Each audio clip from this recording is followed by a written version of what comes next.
Okay, can we start? Yes, sir. We will start the next module, that is capital market.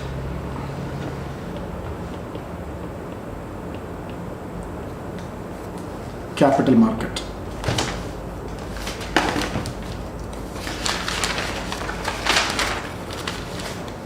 So when we talk about capital market, all those institutions which we have discussed under the module financial institutions will come here. So first of all, we have discussed about banks, right? So banks we discussed. So here we discussed what are the types of banks, what are the conditions of banks, everything we have discussed. And then we need to discuss about DFIs. So we have done this also. So this is a second one. And we have also discussed about NBFC. Okay, so that was a third one. The fourth one is gilt-edged market. This we haven't done. Gilt-edged market. Okay, so this is the fourth one. So we have already discussed about banks, DFIs, NBFCs. So in the module of financial institution, this we have covered. Now we will talk about gilt-edged market and also the main one that you are expecting or we are supposed to discuss in detail, that is a corporate securities market. Okay, so corporate securities market. So when we discuss about corporate securities market, here we will discuss about the normal stock exchange, primary market or secondary. So here it is again divided into primary market and secondary market. Okay, so now what do you mean by gilt-edged market, or what is gilt-edged security, or gilt-edged market deals with what? Government security. Okay, so this is the most this is the best. Gilt-edged means the best quality. The gilt-edged means the best quality. So best quality means the risk is very less and liquidity is very high. So risk is very less, liquidity is so high. So we are actually talking about government bonds there. So you can write under gilt-edged market. You write under gilt-edged market. It deals with government and government guaranteed securities. What do you mean by government guaranteed securities? It is like the securities issued by PSU. Okay, so these are government guaranteed public sector undertakings. Like we can say these are quasi-government securities. So gilt-edged market dealing with government and government guaranteed securities. One more line you write. Government securities are called gilt-edged. Government securities are called gilt-edged. In bracket you can write best quality. Gilt-edged, best quality, because these are highly liquid and risk-free. These are highly liquid and risk-free.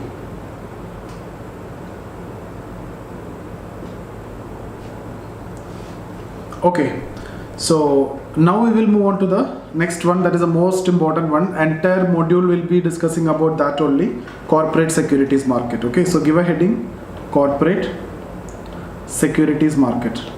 So here again we will divide into primary market and secondary market. Okay, so primary market, secondary market. So all of you attended the chapter 1, right? Demand supply discussion, when we have discussed about stock exchanges, except 1 or 2, right? So you remember we have covered this over there, primary market and secondary market. In fact, stock exchange also I have covered over there. I've also told you how the prices of shares are fixed in stock exchange by using demand supply curve. You remember? If not, I can discuss it again. Those who missed out that session, I'll share you the video today. Otherwise, if you don't remember, I can discuss basically the difference, right? If you want, I will repeat it again. In primary market, under primary market, you can write new issues market. That means in this market, securities are issued to the public or investors for the first time. Initial public offer, right? So here initial public offer, I'll tell you what is IPO. Everything we will cover in detail. So this part we have already discussed. That's why I'm going in fast. So in new issues market, Here it is the existing securities which are bought and sold. Okay, so this is basically to provide liquidity to the existing security, that is a secondary market.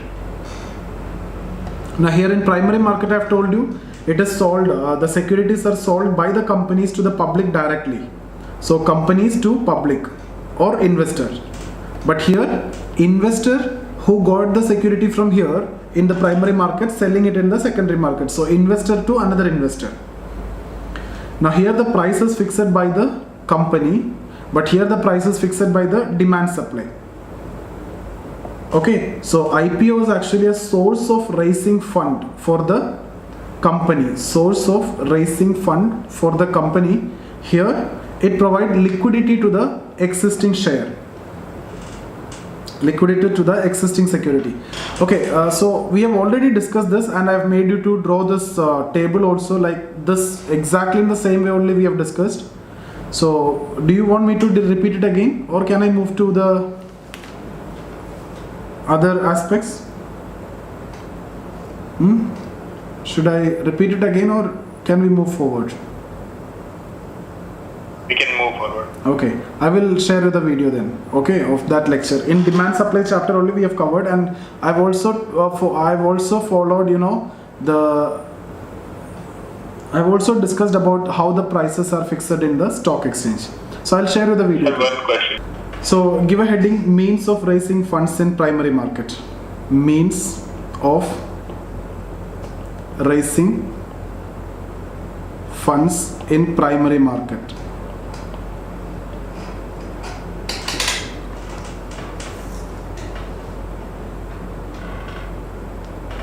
First one, IPO.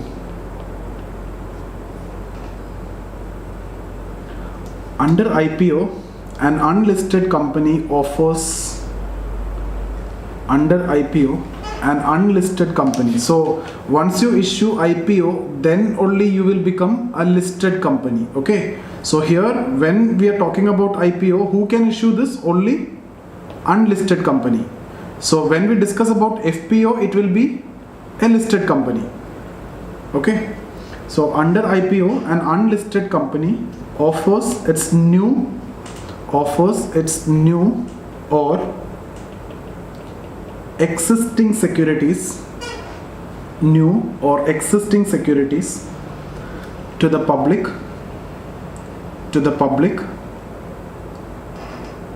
or investors. New or existing securities to the public or investors for the first time through issue of prospectus. I'll tell you what I mean by prospectus, but before that I'll explain this. Unlisted company offer its new or existing shares to the public or investors for the first time. So it is actually issued to the public for the first time. Okay, issued to the public for the first time through issue of prospectus. Okay, so this is a keyword, issuing for the public for the first time. This is another keyword. It is an unlisted company. Once you issue IPO, then only it will be listed company. It will be listed in the stock exchange. Okay, now what do you mean by this new security? There is no need to have any confusion. New shares are issued. What do you mean by existing? That means already the promoters will be holding the share. No, already the company is there, the promoters have the share. So that also will be issued for the public, but this will rarely happen. Mostly it will be new shares. But the existing shares, that means which is there in the hands of the promoters, can also be issued under IPO. Okay. Now write prospectus. Under prospectus you can write prospectus. It is a document which contains vital information about the company,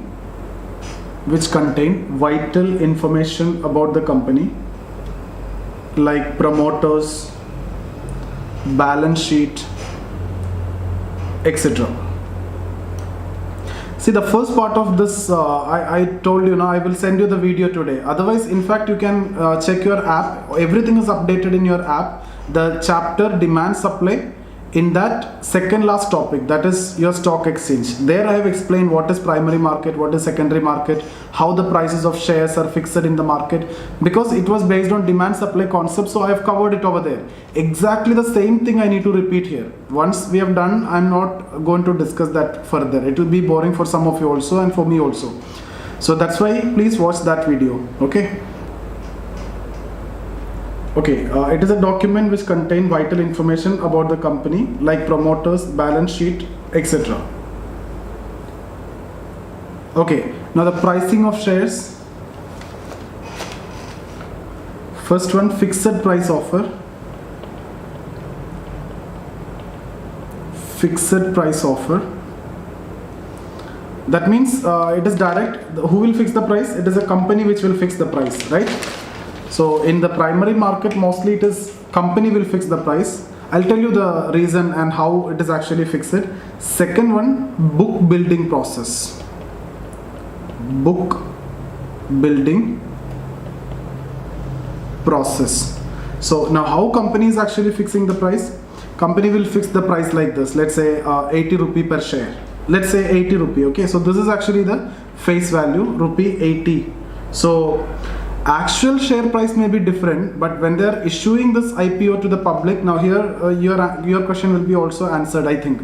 So actual price may be different. Maybe the company started, the promoters might have invested, let's say 100 crore. Okay, so let's say one share cost rupee 10. One share cost rupee 10, and let's say 10 crore shares was there. So 100 crore is actually the investment. So share price is how much?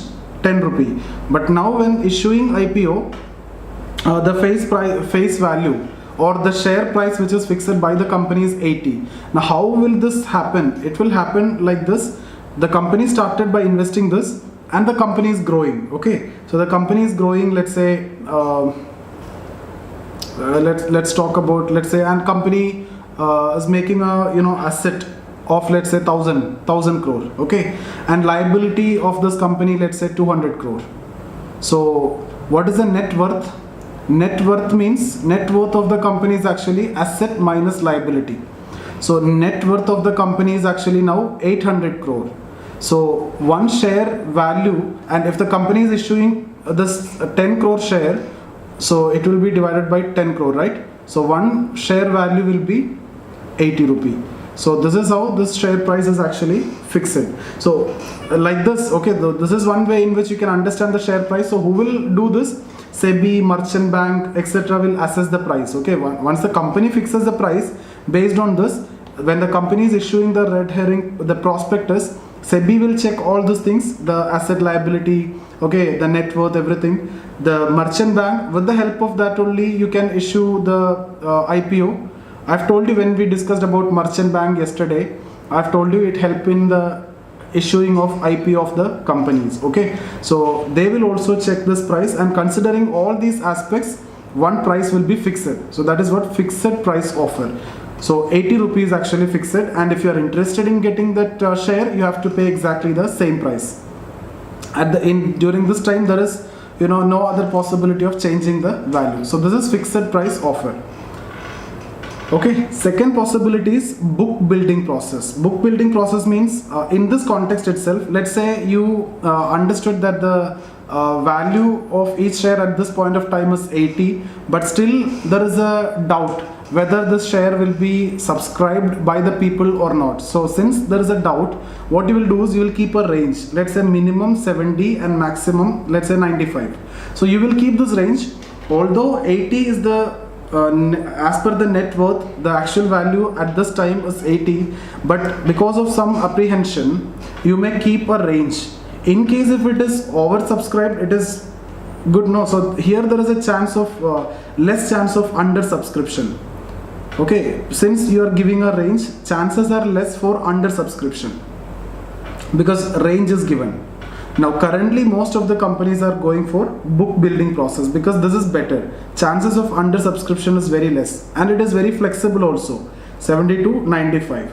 In case under subscribe, you can give it at this price 70, and in case over subscription, that means if you are getting high demand for this, then you can even raise up to 95 also. So since this is very flexible, or in the beginning it may be 70, and when maybe demand is there, it will go, you can sell it. If it is oversubscribed, it will be 95 also.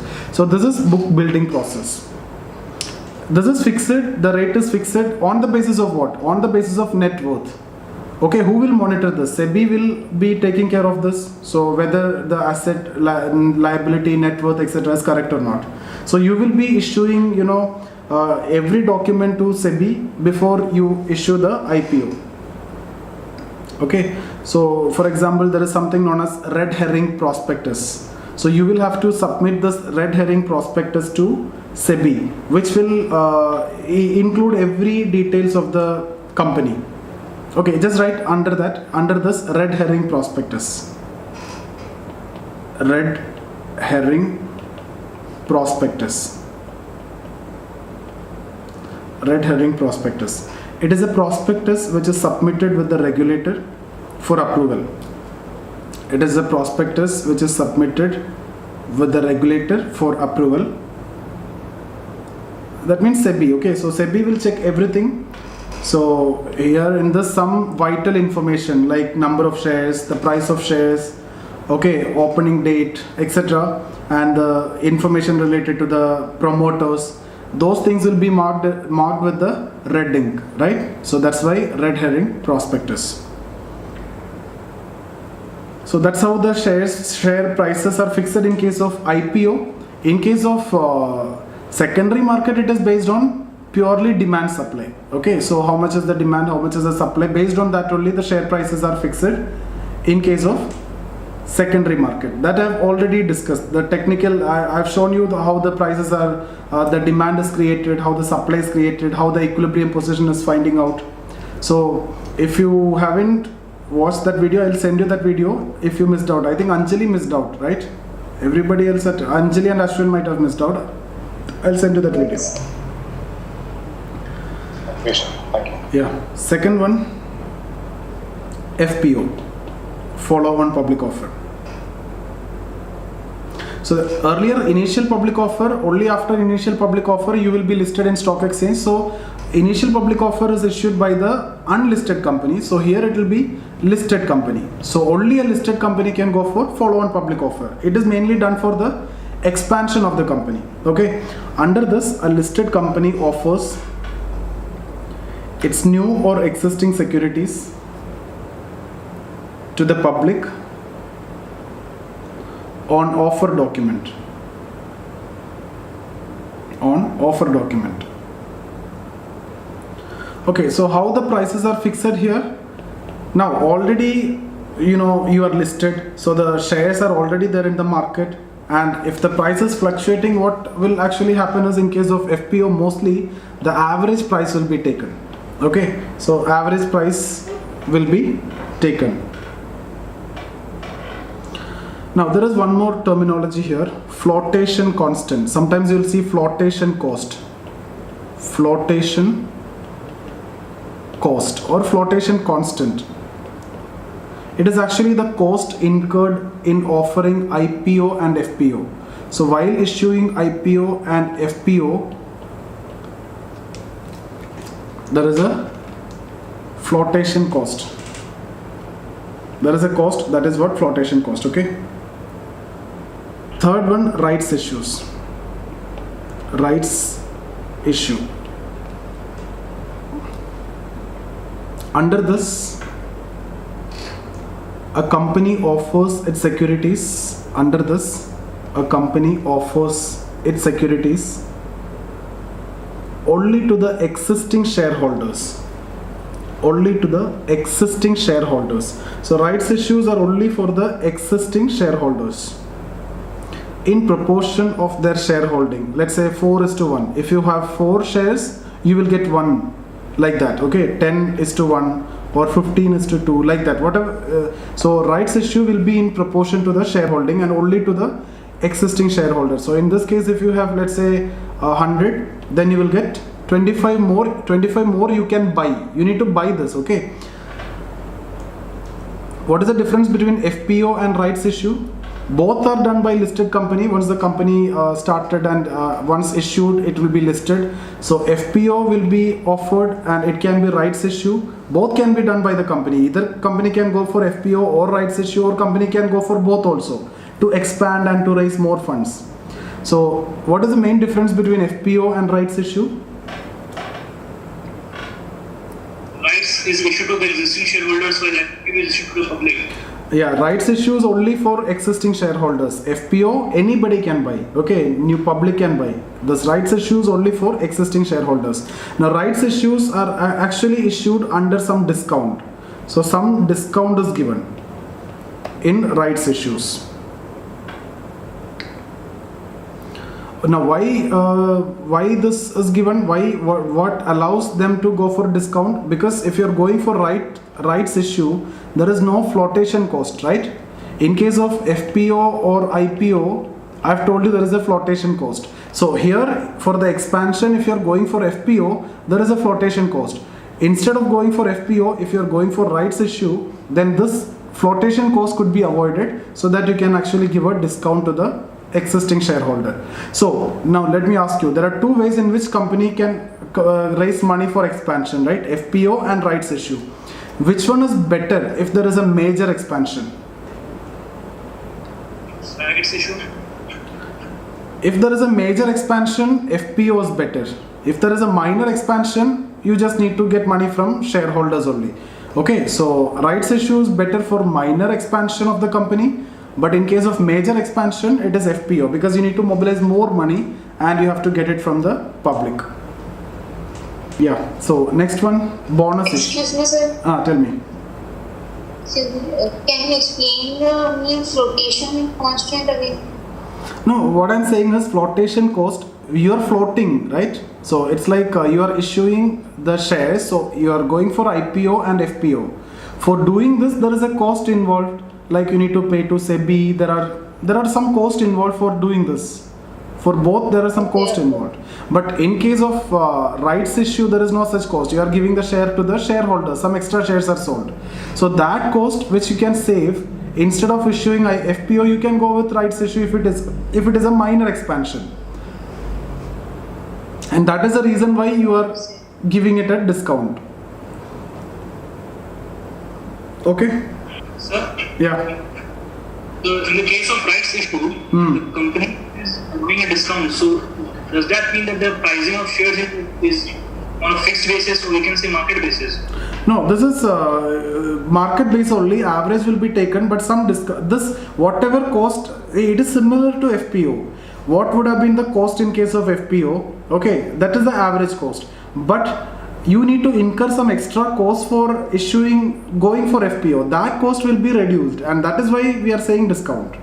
Otherwise, it is the average cost only. So as per the average cost, on that some discount is given. On the basis of average cost, first you take average cost. That is what actually going to happen in case of FPO.